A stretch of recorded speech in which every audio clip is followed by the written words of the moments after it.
time to share some information about a situation involving one of our students. We've asked local law enforcement to join us in this statement. Officer Ryan Needham from the Montgomery County Sheriff's Department will share details from the law enforcement perspective, and then I'll outline what we've done as a school to support our students. Please understand this has been and will continue to be a difficult time for our school community. Our first priority is to take care of our students, and we appreciate your understanding in that, and we will not be taking any questions after we give our statements. At this time, I'll turn it over to Ryan Needham. Thank you all for coming. Again, my name is Ryan Needham. I'm the Chief Deputy at the Sheriff's Office. Last night at approximately 9:29 p.m., Montgomery County units were dispatched to 231 County Road 550 North here in Montgomery County in reference to a motor vehicle crash with injury.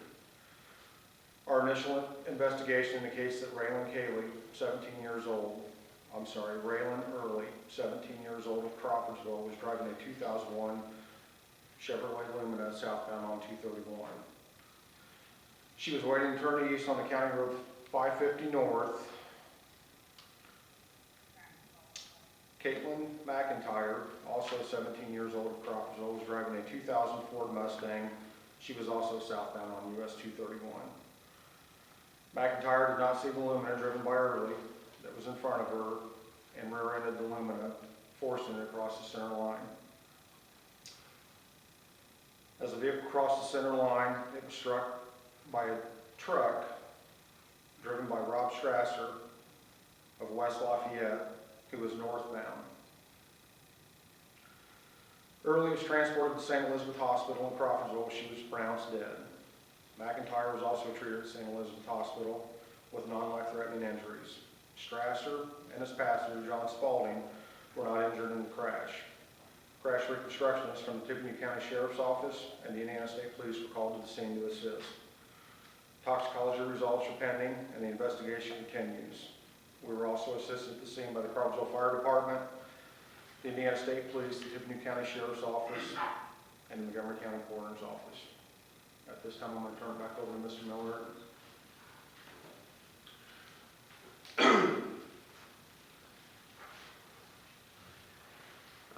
The first thing I'd like to share is that our thoughts and prayers go out to the family of Raylan Early. It is truly a sad day in our school community. As a school, like I said, our primary focus has been supporting our students through this difficult time. Just to walk you through a timeline from my perspective, at approximately 10 o'clock last night and 11:30, I received calls from a member of our administrative team informing me of a report that we had a student in a car accident and a preliminary outcome of that accident. I then took that opportunity to contact our counseling staff and put our crisis plan in motion. At approximately 1 a.m. last night, I received a call from the Montgomery County Sheriff's Department confirming that an accident had occurred and one of our students had lost her life.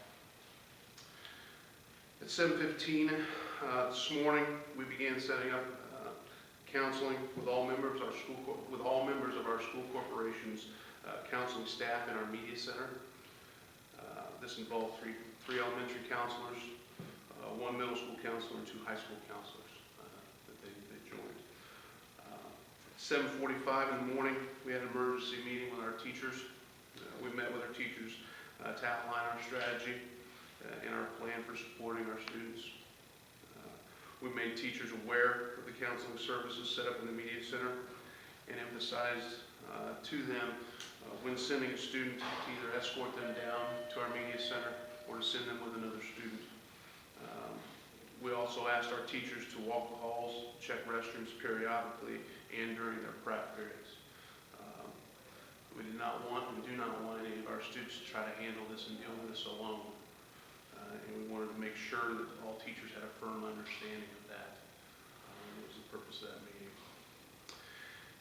At approximately 8:30 this morning, after first period had started, all students were in their first period class.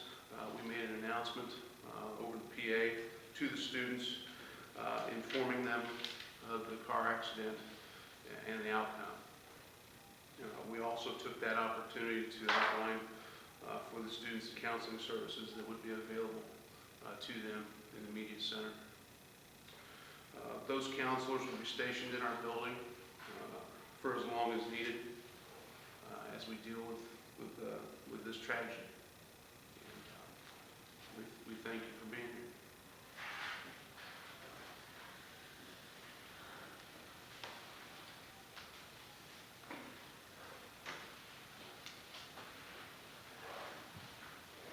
Ryan, do you have anything from the reconstructionist yet? At this point, no. No, it's still under investigation. And toxicology, you know how long that would take? 6 to 8 weeks, just a standard